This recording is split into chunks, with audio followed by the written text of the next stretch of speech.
வணக்கம். வித்யாவின் தமிழ் சமையலுக்கு அன்புடன் வரவேற்கிறேன். எல்லாரும் எப்படி இருக்கீங்க? நல்லா இருக்கீங்களா? நாம் இன்றைக்கி கஸ்டர்ட் பவுடர் எப்படி செய்யலான்னு பார்க்கலாங்க. இந்த கஸ்டர்ட் பவுடர் வச்சு நிறைய ரெசிபி செய்யலாங்க.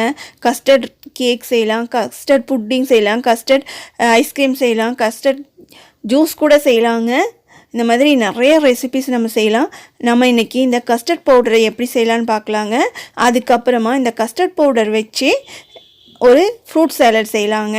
நம்மள்ட்ட என்ன ஃப்ரூட்ஸ் இருக்கோ அதை வச்சு இந்த சேலட் செய்யலாங்க. ரொம்ப சூப்பராக டேஸ்ட்டாக இருக்குங்க. இந்த கஸ்டர்ட் பவுடர் டிபார்ட்மெண்ட் ஸ்டோர்லலாம் கிடைக்குங்க. ஆனால் நம்ம வீட்டில் இருக்க பொருளை வச்சே நம்ம இந்த கஸ்டர்ட் பவுடர் ஈஸியாக செஞ்சிடலாங்க. இப்போ இந்த 2 ரெசிபி பார்க்குறதுக்கு முன்னாடி வித்யாவின் தமிழ் சமையல் சேனலுக்கு லைக் பண்ணுங்கள், உங்கள் ஃப்ரெண்ட்ஸுக்கெல்லாம் ஷேர் பண்ணி விடுங்க. சப்ஸ்கிரைப் பண்ணாதவங்க கொஞ்சம் சப்ஸ்கிரைப் பண்ணிக்கோங்க ப்ளீஸ். சப்ஸ்கிரைப் பண்ணுறது ஃப்ரீ தாங்க, கொஞ்சம் சப்ஸ்கிரைப் பண்ணிக்கோங்க ப்ளீஸ். அப்புறம் பெல் ஐக்கானையும் ப்ரெஸ் பண்ணிவிடுங்க, அப்போ தான் உங்களுக்கு நோட்டிஃபிகேஷன் வரும். இப்போது கஸ்டர்ட் பவுடருக்கு தேவையான பொருட்கள் என்னென்னு பார்த்துக்கலாங்க. 1 கப்பு சர்க்கரை, 1/2 கப் பால் பவுடர், 1/2 கப் கார்ன்ஃப்ளவர், அப்புறமா வாசனைக்காக வெண்ணிலா எசன்ஸ், கலருக்காக எல்லோ ஃபுட் கலர் எடுத்துக்கலாங்க. ஒரு மிக்ஸி ஜார் எடுத்துக்கலாம். அதில் சுகர் ஆட் பண்ணிக்கலாம். நீங்கள் எந்த கப் எடுக்கிறீங்களோ அதே கப் அளவாக வச்சுக்கோங்க.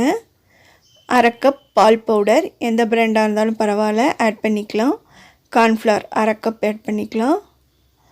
இப்போ கலர், ஃபுட் கலர் ஒரு 1/2 டீஸ்பூன் போதுங்க. இப்போ வெண்ணிலா எசன்ஸ் 1 டீஸ்பூன். டீஸ்பூன் போட்டால் போதுங்க, அதிகம் போட்டிங்கன்னா ரொம்ப ஸ்மெல்லாக இருக்கும். இப்போ எல்லாமே மிக்சியில் போட்டு நல்லா அரைச்சி எடுத்துகிட்டு வந்துக்கலாங்க. சர்க்கரையெல்லாம் நல்லா பொடியாக இருக்கணும், நல்லா அரைச்சி எடுத்து வந்துடலாம். பாருங்கள் எப்படி பொடியாக இருக்குது. இந்த அளவுக்கு நல்லா பொடி பண்ணி எடுத்து வச்சுக்கலாங்க. அவ்வளோதாங்க கஸ்டர்ட் பவுடர். ரொம்ப ஈஸியாக சிம்பிளாக 5 நிமிஷம் இல்லைங்க, 2 நிமிஷத்தில் செஞ்சிடலாங்க. ரொம்ப டேஸ்ட்டாக இருக்குங்க. இந்த ஐஸ்கிரீமு, புட்டிங்கு, கேக்கு இதெல்லாம் செய்கிறதுக்கு பேசிக் இதை வச்சுட்டு நம்ம நிறைய ஃபுட்டெல்லாம் செய்யலாங்க. வீட்டில் நீங்கள் குழந்தைங்களுக்கு செஞ்சு கொடுத்தீங்கன்னு வச்சுக்கோங்க, எல்லாருமே விரும்பி சாப்பிடுவாங்கங்க.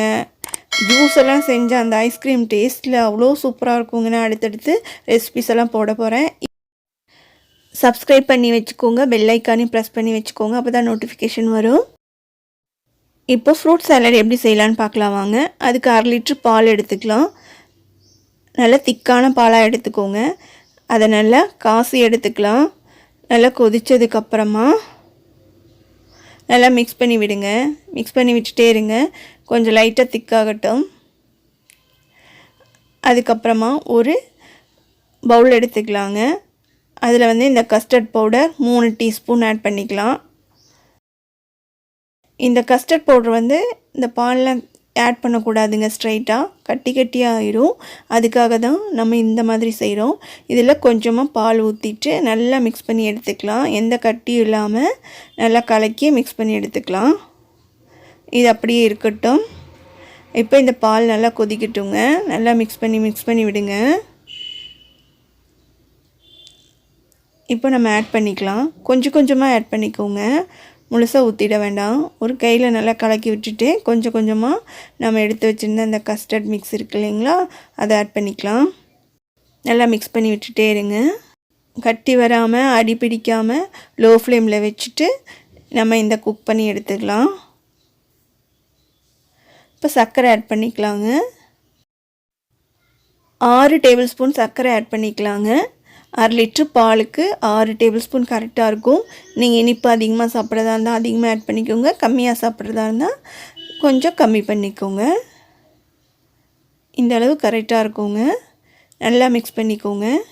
இந்த சம்மருக்கு நீங்கள் இந்த செஞ்சு கொடுத்தீங்கன்னா பிள்ளைங்களாம் வீட்டில் இருக்கிறதுக்கு நல்லா என்ஜாய் பண்ணி சாப்பிடுவாங்கங்க. இப்போது வெண்ணிலா எசன்ஸ் ஆட் பண்ணிக்கலாம். நல்லா திக்காகணுங்க. கொஞ்சம் திக்காகிற அளவுக்கு நம்ம கலக்கி விட்டுட்டே இருக்கலாம். பாருங்கள், இந்த அளவுக்கு வந்ததுக்கப்புறமா நம்ம ஸ்டவ் ஆஃப் பண்ணிவிட்டு ஆற வச்சுக்கலாங்க. இந்த பவுலில் ஊற்றி 1 மணி நேரம் நல்லா ஆறட்டும். ஆறுனதுக்கப்புறமா நம்ம ஃப்ரூட்ஸ் எல்லாம் ஆட் பண்ணிக்கலாம். நீங்கள் என்ன ஃப்ரூட்ஸ் வேணாலும் ஆட் பண்ணிக்கலாங்க. ஆனால் சிட்ரஸ் ஃப்ரூட்ஸும் அப்புறமா மெலன் தண்ணி பழம் இருக்கு இல்லைங்களா, தண்ணி மாதிரி இருக்க பழமும் ஆட் பண்ணக்கூடாதுங்க. மற்றபடி எந்த ஃப்ரூட்ஸ் வேணாலும் ஆட் பண்ணிக்கலாம். நான் வந்து ஒரு 7 வகையான ஃப்ரூட்ஸ் ஆட் பண்ணியிருக்கேங்க. நீங்கள் வந்து 3 வகையான ஃப்ரூட்ஸ் கூட ஆட் பண்ணி இந்த சாலட் செய்யலாங்க. ரொம்ப சூப்பராக இருக்கும். நம்ம வீட்டில் என்ன இருக்கோ அதை வச்சு அந்த ஃப்ரூட்ஸை வச்சு செஞ்சுக்கலாங்க. மேங்கோ ஆட் பண்ணிக்கலாம். இதில் இருக்க ஃப்ரூட்ஸ் இல்லாமல் சொல்கிறேன். மேங்கோ ஆட் பண்ணிக்கலாம், பனானா ஆட் பண்ணிக்கலாம், பைனாப்பிள் ஆட் பண்ணிக்கலாம். இந்த மாதிரி நமக்கு என்ன கிடைக்குதோ, என்ன அவைலபிள் இருக்கோ அந்த ஃப்ரூட்ஸ் எல்லாம் ஆட் பண்ணிக்கலாங்க. 1 ஹவர் முடிஞ்சிருச்சுங்க. நல்லா கூல் ஆயிடுச்சு. இப்போ நம்ம ஃப்ரூட்ஸ் ஆட் பண்ணிக்கலாம். ட்ராகன் ஃப்ரூட்ஸ் நான் ஆட் பண்ணுறேங்க. அடுத்து மாதுளப்பழம் ஆட் பண்ணலாம். கிவி ஃப்ரூட்ஸ், திராட்சைப்பழம், க்ரீன் திராட்சை, ஆப்பிள், ஸ்ட்ராபெரி. எல்லாம் கொஞ்சம் கொஞ்சமாக ஆட் பண்ணால் போதுங்க, நிறைய வந்துடும். எல்லாமே நல்லா மிக்ஸ் பண்ணி எடுத்துக்கலாம். இப்போ நம்மளுடைய சாலட் ரெடி ஆயிடுச்சுங்க, ஃப்ரூட் சாலட். இப்போ நம்ம சர்விங் பவுலுக்கு மாற்றிக்கலாம். இப்போ நம்மளோட ஃப்ரூட் சாலட் ரொம்ப சூப்பராக டேஸ்ட்டாக ஹெல்த்தியாக ரெடி ஆயிடுச்சுங்க. இதே மாதிரி நீங்கள் உங்கள் குழந்தைங்களுக்கு செஞ்சு கொடுங்க. கஸ்டர்ட் பவுட்ரு மட்டும் நீங்கள் செஞ்சு வச்சுக்கோங்க. அடுத்தடுத்து நிறைய ரெசிபிஸ் எல்லாம் நான் அப்லோட் பண்ண போகிறேன். பார்த்து நீங்களும் என்ஜாய் பண்ணுங்கள் இந்த சம்மரை. இதை வந்து அப்படியே ஃப்ரீசரில் வச்சு கூலிங்காக சாப்பிட்லாங்க. கூலிங்காக சாப்பிட்டா ரொம்ப நல்லாயிருக்கும். இப்படியேவும் சாப்பிட்லாம், டேஸ்ட்டாக தான் இருக்குங்க, ரொம்ப நல்லா இருக்குங்க. ஒரு சில குழந்தைங்க ஒரு சில ஃப்ரூட்ஸ் சாப்பிட மாட்டாங்க. அந்த ஃப்ரூட்ஸ் சாப்பிட வைக்கணுன்னா இந்த மாதிரி சாலட் செஞ்சு கொடுத்துட்டிங்கன்னா அவங்க விருப்பப்பட்டு அதிகமாகவே சாப்பிடுவாங்கங்க. இப்படி செய்கிறனால எல்லா ஃப்ரூட்ஸோட பெனிஃபிட்ஸும் நமக்கு உடம்புக்கு கிடைக்கும். ஹெல்த்தியான ஃப்ரூட்ஸ் ரெடி ஆயிடுச்சுங்க. கண்டிப்பாக உங்கள் ஃபீட்பேக்கை கீழே இருக்க கமெண்ட் பாக்ஸில் சொல்லுங்கள்.